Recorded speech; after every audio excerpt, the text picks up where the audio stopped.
અમદાવાદ વિસ્તારમાંથી રીઢા લોડિંગ રિક્ષા ચોરને ચોરીની લોડિંગ રિક્ષા 2 નંગ સાથે ઝડપી પાડીને કુલ 14 જેટલા લોડિંગ રિક્ષા ચોરીના ગુનાના ભેદને ઉકેલવામાં આવ્યો છે.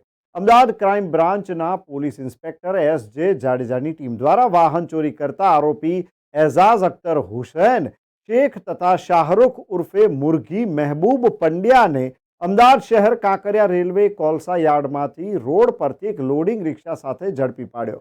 આરોપીઓની વધુ તપાસમાં તેઓએ મૂકી રાખેલ બીજી લોડિંગ રિક્ષા વટવા મુકામેથી તપાસ અર્થે કબજે કરવામાં આવી, જેનો RTO number, engine number, chassis number ઘસી મિટાવી દીધા હતા, જેની તપાસ ચાલુ રાખી તેના માલિકને શોધી કાઢવા તપાસ હાથ ધરી છે.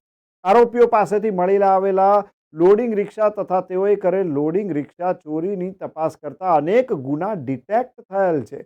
ક્રાઇમ બ્રાન્ચ ચોક્કસ બાતમીના આધારે વટવા નવાપુરા જાફરા રો હાઉસ ખાતે રહેતા મૂળ અસારવા બ્રિજ પાસે ઈદગાહ દરજીની ચાલીમાં રહેતા એઝાઝ અખ્તર હુસૈન શેખ ઉંમર વર્ષ 34 અને અસારવા બ્રિજ નીચે હાજી સત્તારની ચાલીમાં રહેતા શાહરુખ ઉર્ફે મુરઘી મહેબૂબ પંડ્યા મુસ્લિમ ઉંમર વર્ષ 20ને કાંકરિયા રેલવે યાર્ડ સામેની ચોરીની લોડિંગ રિક્ષા સાથે પકડી પાડ્યા હતા. પોલીસે પૂછપરછ કરતા આરોપીઓ અમદાવાદના કાલુપુર, શાહીબાગ, ગોમતીપુર સહિતના વિસ્તારોમાં રોડ ઉપર પાર્ક કરેલી કુલ 14 રિક્ષાની ચોરી કરી હોવાની કબૂલાત કરી હતી.